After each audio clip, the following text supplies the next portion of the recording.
સાવરકુંડલામાં કોળી સમાજનો પ્રચંડ જન આક્રોશ બગદાણા હુમલાના વિરોધમાં હજારોની સંખ્યામાં ઉમટી પડ્યું છે। જનમેદની યુવાન પર થયેલા જીવલેણ હુમલાના મામલે પ્રાંત કલેક્ટરને આપ્યું હતું આવેદનપત્ર। જવાબદાર પોલીસ અધિકારીઓને સસ્પેન્ડ કરવા માંગ છે। ન્યાય નહીં મળે તો જલંદ આંદોલનની ચીમકી સમાજના અગ્રણીઓ અને ઉગ્ર સૂત્રોચ્ચાર સાથે મામલતદાર કચેરીએ ગજવી હતી। બગદાણા ખાતે કોળી સમાજના યુવાન નવનીતભાઈ પર થયેલા જીવલેણ હુમલાના ઘેરા પ્રત્યાઘાત સાવરકુંડલામાં જોવા મળ્યા છે। આજે સાવરકુંડલા શહેર તથા તાલુકા સમસ્ત કોળી સમાજ દ્વારા એકત્રિત થઈને નાયબ કલેક્ટર સાહેબને આવેદનપત્ર પાઠવી આરોપી સામે કડકમાં કડક પગલાં લેવાની માંગ કરી છે। આવેદનપત્રમાં સ્પષ્ટ ચીમકી આપવામાં આવી છે કે જો સમાજની આ ન્યાયિક માંગણીઓ સ્વીકારવામાં નહીં આવે તો આવનારા દિવસોમાં કોળી સમાજ દ્વારા ન્યાય માટે અત્યંત ઉગ્ર અને જલદ આંદોલન છેડવામાં આવશે। આ કાર્યક્રમમાં સાવરકુંડલા શહેર તેમજ તાલુકાના સમસ્ત કોળી સમાજના આગેવાનો યુવાનો હજારોની સંખ્યામાં સમાજના ભાઈઓ ઉપસ્થિત રહ્યા હતા। જે ગુજરાતી સાથે સફરાજ ખોખર વીજપડી।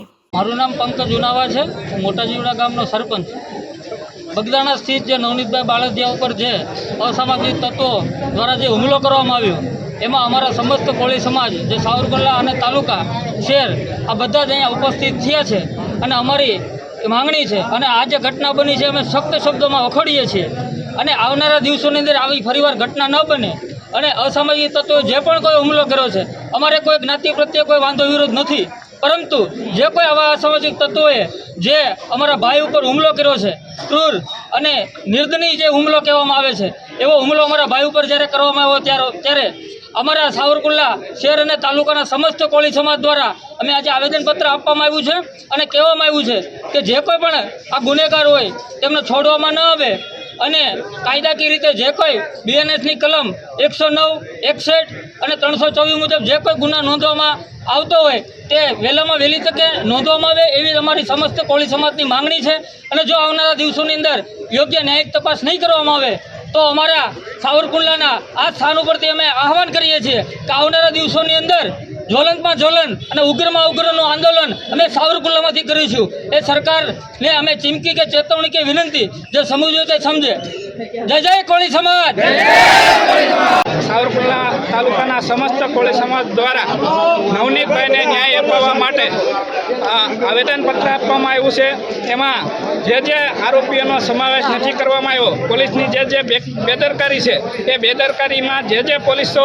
એ સમાયેલા છે એ પોલીસ અધિકારીને સસ્પેન્ડ કરવાની માગણી કરી છે। તેમજ નવનીતભાઈ ઉપર જે જીવલેણ હુમલો કરવામાં આવ્યો છે તેમાં ભારતીય ન્યાય સંહિતાની કલમ 109, ભારતીય ન્યાય સંહિતાની કલમ 61 અને 324નો કલમનો ઉમેરો કરવા માટે થઈને હાલનું આ આવેદનપત્ર આપ્યું છે અને નવનીતભાઈને જે આરોપીના નામ લખાવ્યા છે તમામ આરોપીનો સમાવેશ કરી અને ગુનાહિત કાવતરું રચવામાં જે લોકોએ ભાગ ભજવ્યો છે એ તમામને આરોપી તરીકે જોડી અને તેના વરઘોડા કાઢવામાં આવે અને એક આ છાપ બેસાડવામાં આવે કે આવો કોળી સમાજ ઉપર ક્યારેય અત્યાચાર કરવાની કોઈ સાહસ ન કરે તેવું અમે આ સાવરકુંડલા તાલુકાના સમસ્ત કોળી સમાજ દ્વારા આજરોજ પ્રાંત અધિકારીને આવેદનપત્ર આપી અને મુખ્યમંત્રી સુધી આ રજૂઆત પહોંચાડવા માટેની આ રજૂઆત કરેલ છે।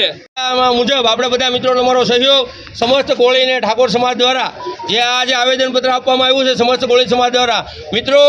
આમાં નાના પોલીસવાળા હેરાન થયા છે, 7 લોકોને સસ્પેન્ડ કર્યા અને PIને સસ્પેન્ડ કર્યા, પણ આપણી તો એવી માંગણી જે આમાં જે ડીવાયએસપી છે એ પણ આમાં સામેલ હોય, અત્યાર સુધીમાં જે મેન ગુનેગાર છે એનું નામ નથી નોંધાણું, એના માટે આજે ગુજરાતના ગૃહમંત્રી એમ કહે છે કે કાયદામાં રહેશો તો ફાયદામાં રહેશો। અમે તો કાયદામાં જઈએ, તમે ફાયદામાં નથી આવ્યા, તો એના માટે આજે આચારસંહિતા મુજબ જે કાંઈ થતું હોય ત્યારે આ દેશની અંદર અને આ ગુજરાતની અંદર કાયદો અને સ્થિતિ હાવ કથળી ગઈ હોય એવું આજે આપણી નજર સમક્ષ 8 દિવસ પહેલાં જોઈએ છે। ત્યારે આજે આ સંવિધાન મુજબ આપ સૌનો સહકાર મળ્યો અને કોળી સમાજ હવે પછી કોઈ પણને આવી મેટર બને ત્યારે આપણે મેસેજ અને કોઈને પત્રની જરૂર નથી, મેસેજ અને ફોન દરેક મિત્રો યુઝ કરે અને સોશિયલ મીડિયામાં ખૂબ આ નારો શકે, નવનીતભાઈ તું આગે બઢો, સમાજ જય જય કોળી સમાજ।